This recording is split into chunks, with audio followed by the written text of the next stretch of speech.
This is our big family stump. Yes, this used to be our tree house. This is sacrilegious. I often will put the cutting boards through the dishwasher. Antler chair coming along. I'm only half Asian. What is the best rice cooker? I'm not a doctor. I have no idea whether or not this is bad for you. Do you think it is cheaper to buy or to build? Ooh, that's tough.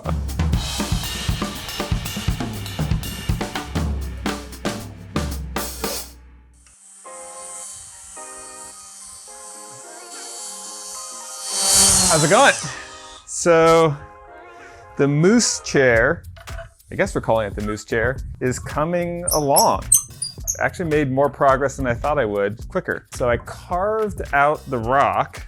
At first I was able to get this just to kind of stay in there. And so technically you could use it as a seat as is, but as you can see, it wobbles a little bit. So what I'm figuring out now is how to put a pin that holds it completely rigid. I drilled out a hole and epoxied in a steel sleeve. That allows me to put this pin through the antler, and it's a real tight fit, so I do have to tap it, but it keeps this from wiggling. So I do like to have chairs like this, especially when they weigh this much, come apart. It just makes it easier to move the base separately from the antler. But now I need to figure out what kind of handle I'm gonna make for this. So I'll probably grind this down a little bit so it slides in and out easier, but I'll probably have to either bend it around there so it's like a little pin that you can grab, or just weld a little T on so you can really pull it, because it's in there so perfectly that I have to use pliers to really get it out. Antler chair coming along. And it kind of looks like, a big footprint if you look down on it. Meanwhile, Jesse is sanding our cutting boards. This is something we do, what do you say, once a year? Sure, once a year. Once every 2 years or a year, something in between annual and the Olympic schedule. Once every sometimes.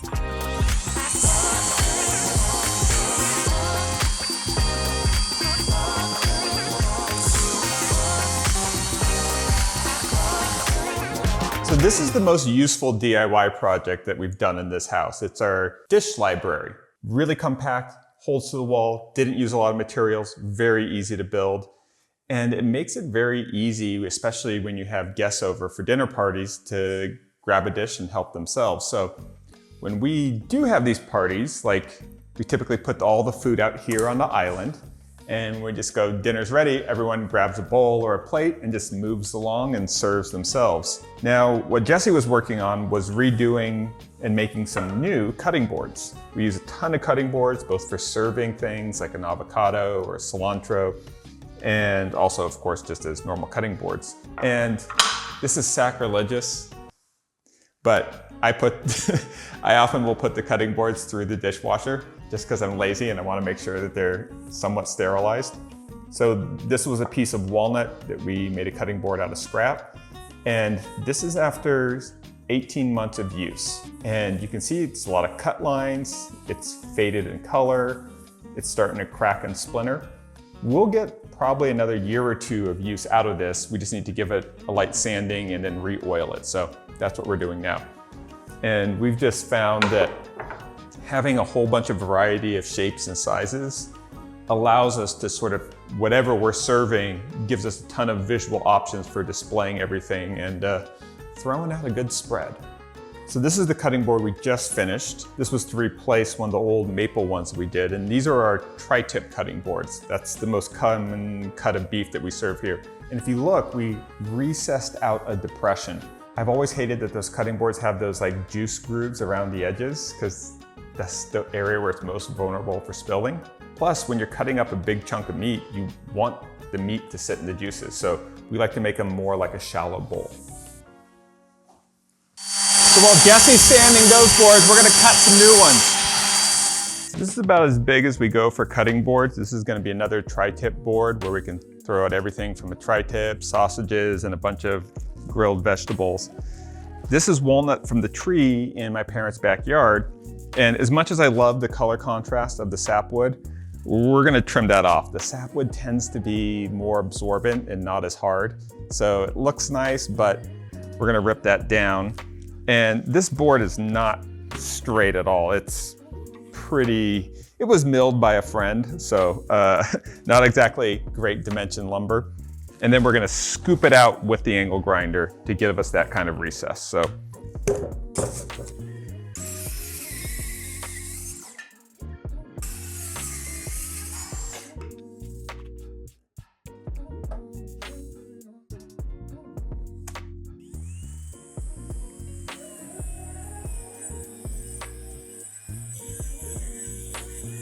The angle grinder with the carving disc is fantastic when it comes to speed. I mean, I just obliterated away material, got the rough depression out there, but it makes sanding with an orbital sander a little bit tricky.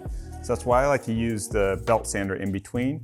This will flatten out the curves, so we won't have the curved carving marks, we'll just have the gentle swoop, hopefully, or at least that's what we're trying to get to. So belt sander next. So already with just a few minutes of the belt sander, we're making Jesse's life a lot easier, because as you can see, we've gotten rid of a lot of those carving marks. So belt sander, fantastic. You could use just a belt sander, but it's a little bit slower than the angle grinder, so I like to layer in the aggressive tools, medium aggressive, and then finish sanding with the orbitals. So this thing's an absolute beast. I really didn't use these much early in my career. I just did everything with the orbital sander, but this can save you a lot of time. I don't even bother with routers. I want it to look organic. I don't want it to look like it's machine made. And I'm just trying to get that depression, get it mostly smooth so that Jesse can do the finish sanding. New tri-tip board. Excellent. So it's kind of rough still, but That's what I'm for. yeah. All right, these ready? Yep.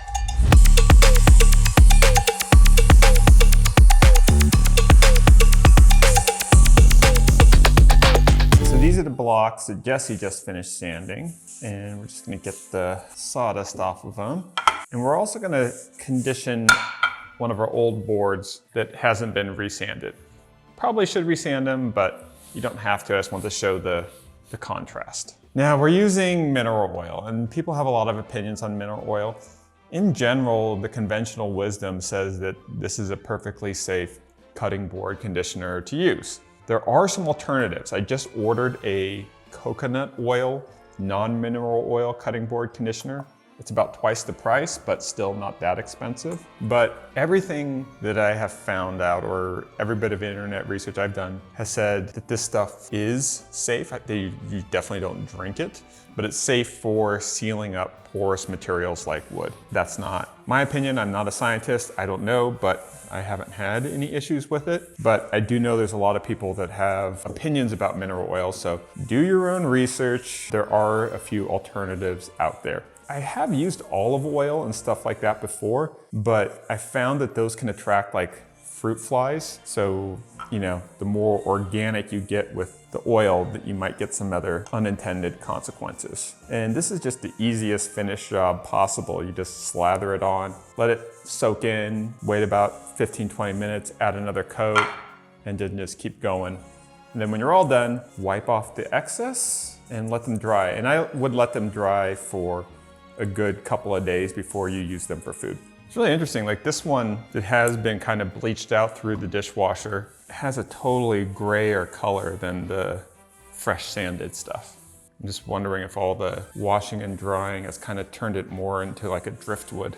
But an old cutting board still looks good, even with all the distress marks. And look, there's some people out there that make really fancy cutting boards, and I love that. Support them, buy one of their ones. But when I'm doing it for myself, I just treat cutting boards as food shields. The whole idea of a shield is that it's supposed to take abuse. It's not supposed to look perfect. Otherwise, that means you're not using it. So I think cutting boards should look like they've been used. So I don't mind the knife marks. And speaking of walnut, this is our big family stump. Yes, this used to be our tree house. So this was in my parents' backyard. We actually had a tree house in here, and eventually the tree died. And was walnut trees poisoned the lawn or something? Or The walnuts themselves would kill the grass.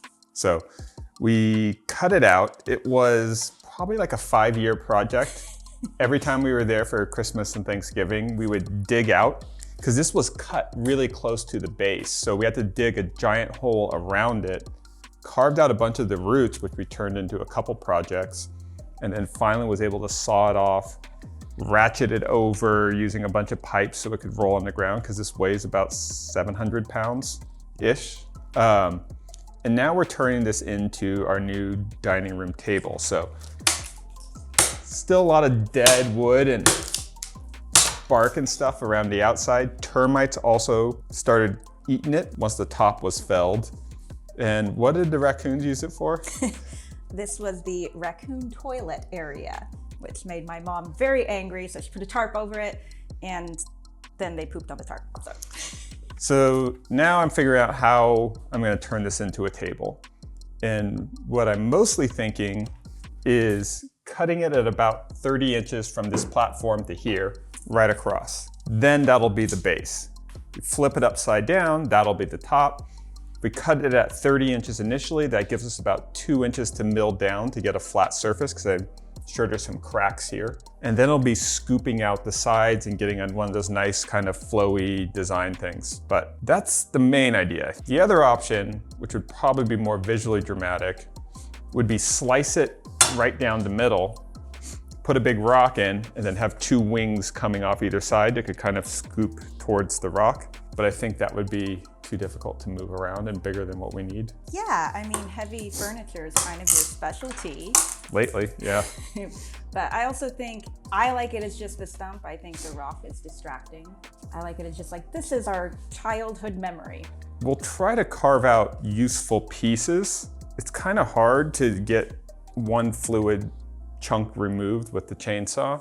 This is the new big project starting soon. Safety glasses.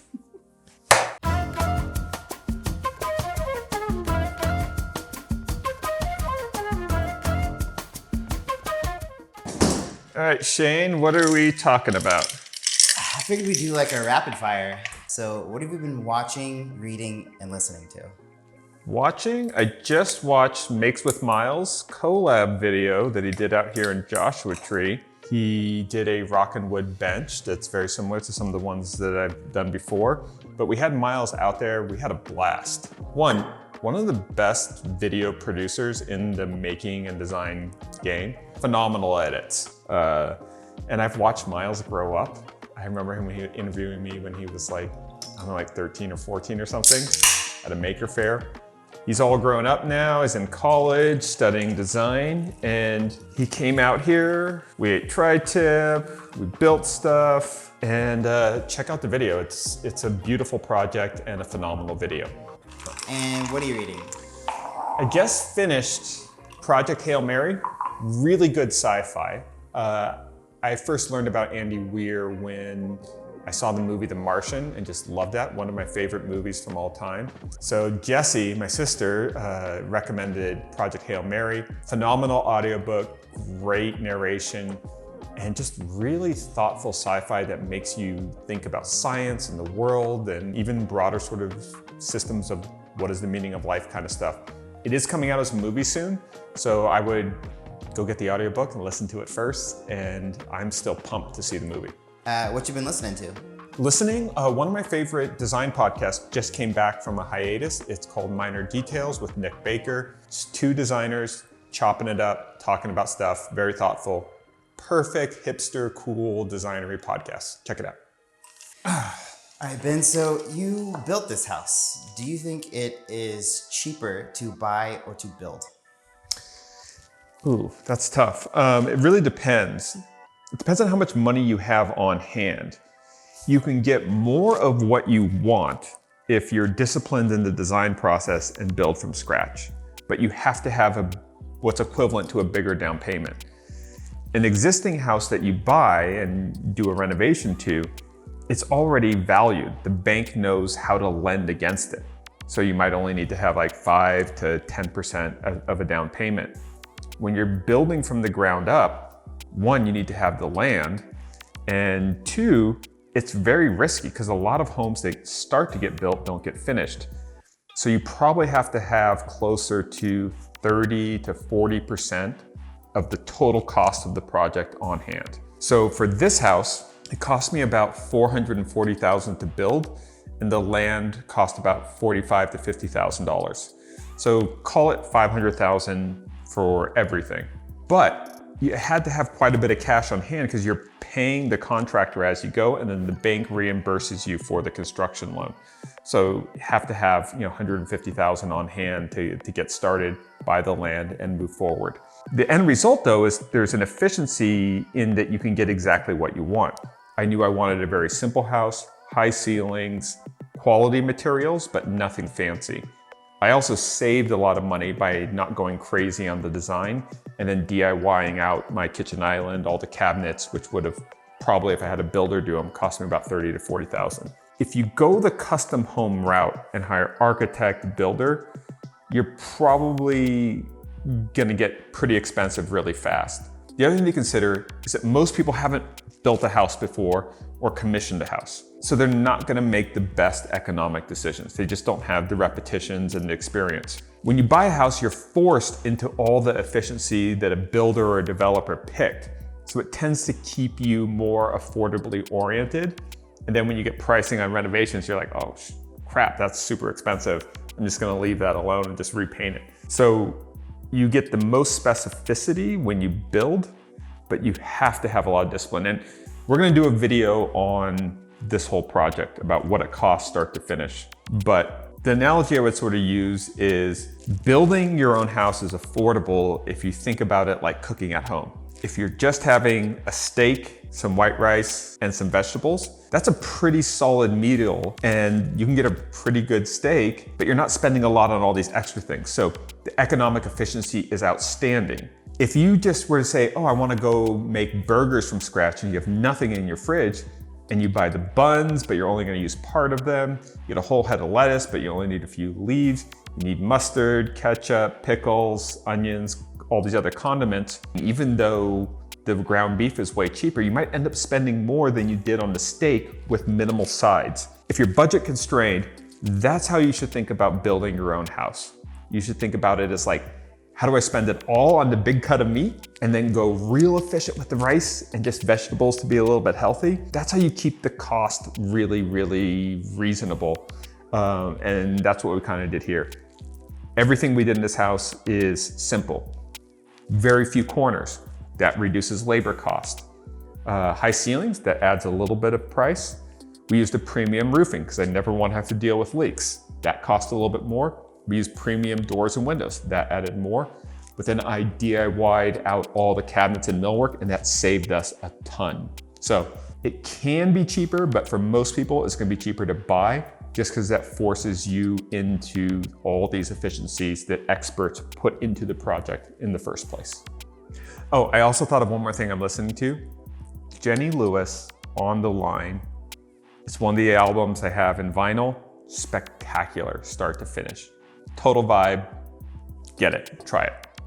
There's been an ongoing experiment we've been having at Maker Ranch of figuring out what is the best rice cooker, or at least the rice cooker we like the most. Over the last 18 months, we've tried 8 different rice cookers. We bought them, no sponsors. This is all just, we eat rice a lot, Asian, surprise.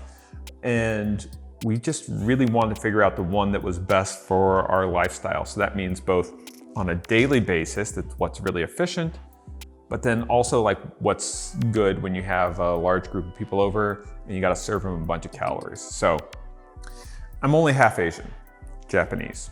So that makes me not qualified to tell you what absolutely is the best rice cooker. I mean, don't have the full street cred, but I do feel as like an ambassador to white people, like I have like a pretty good idea of like what the sort of middle ground is. And that's what our focus on rice cookers is.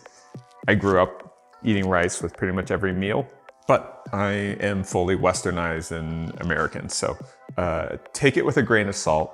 This isn't the expertise of like the best tasting. This is much more from a 2026 practical lifestyle standpoint. The great rice cooker explanation now.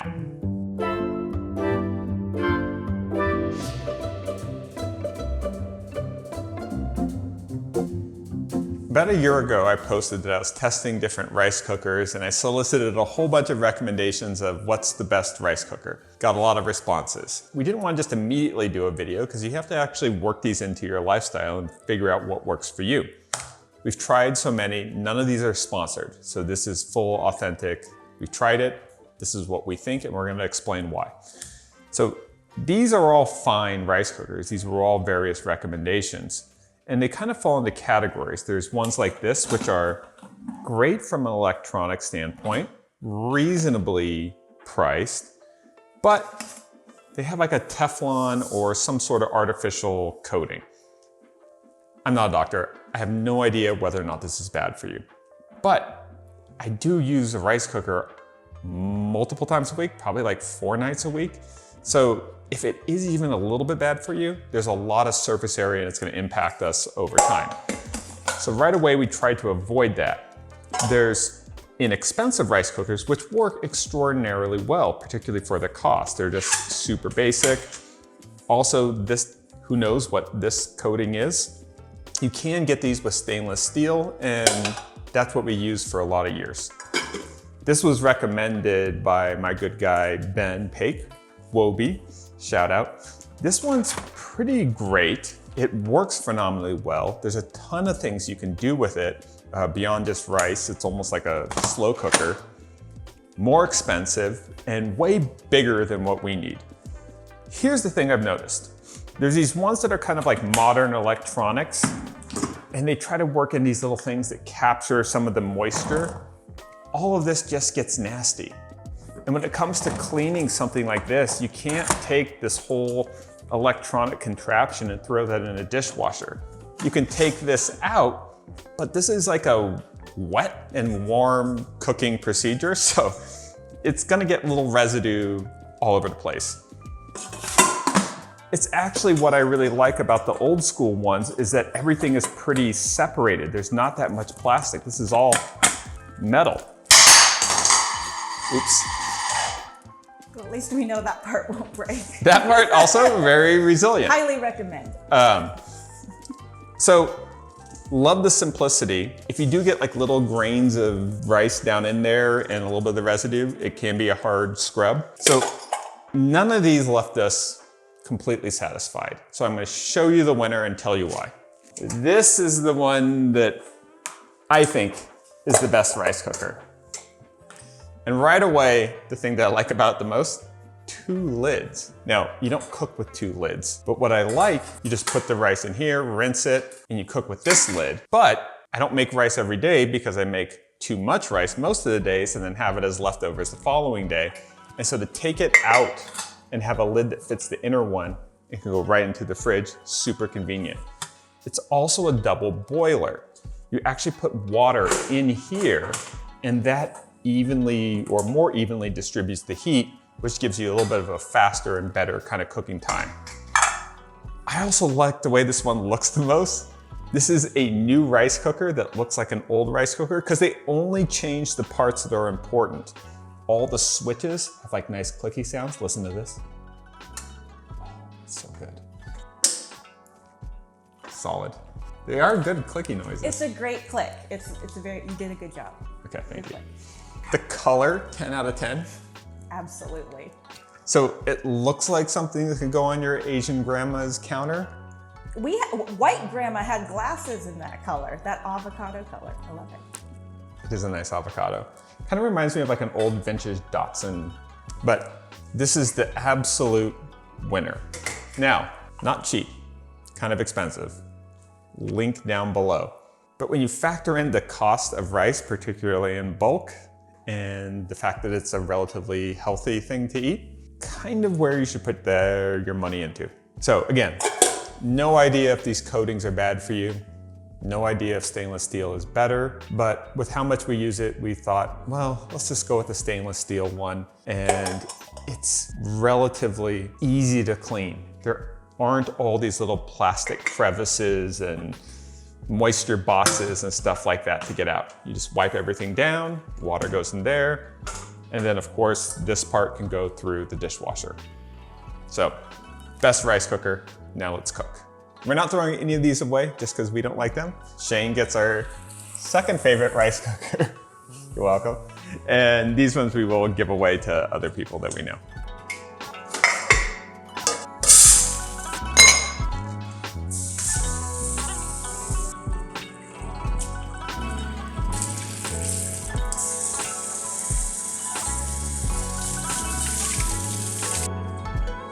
Throw about 1.5 cups of water in there. Throw this in, and rice will be done shortly. No comment. Worst. Check this out. It's my new favorite pen. This is a sponsor, so take that with a grain of salt, but I love it. In all my sketchbooks, I always draw with a ballpoint pen, not a pencil. I don't know why, I just like ink. But this one just is like, can hang out, look really cool. They sent me this cool sketchbook. It draws exceptionally well, so high quality, and it kind of reminds me of something I would see at Brookstone or the Sharper Images when I was a kid, but sometimes I'm just sitting here and having ideas, and to have something that's like visually distinctive that I can just reach, grab, right in the sketchbook, kind of awesome. So shout out to Novium and their hover pens. There's 2 different models, so check it out.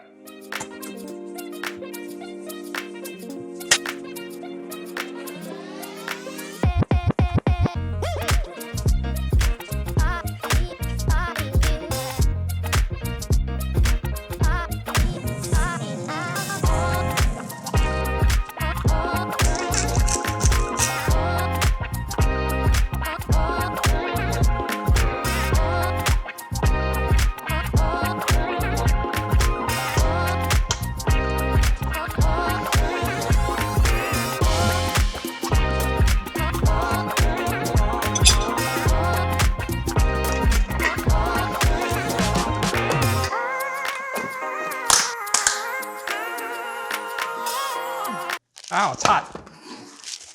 That's for you, Jess.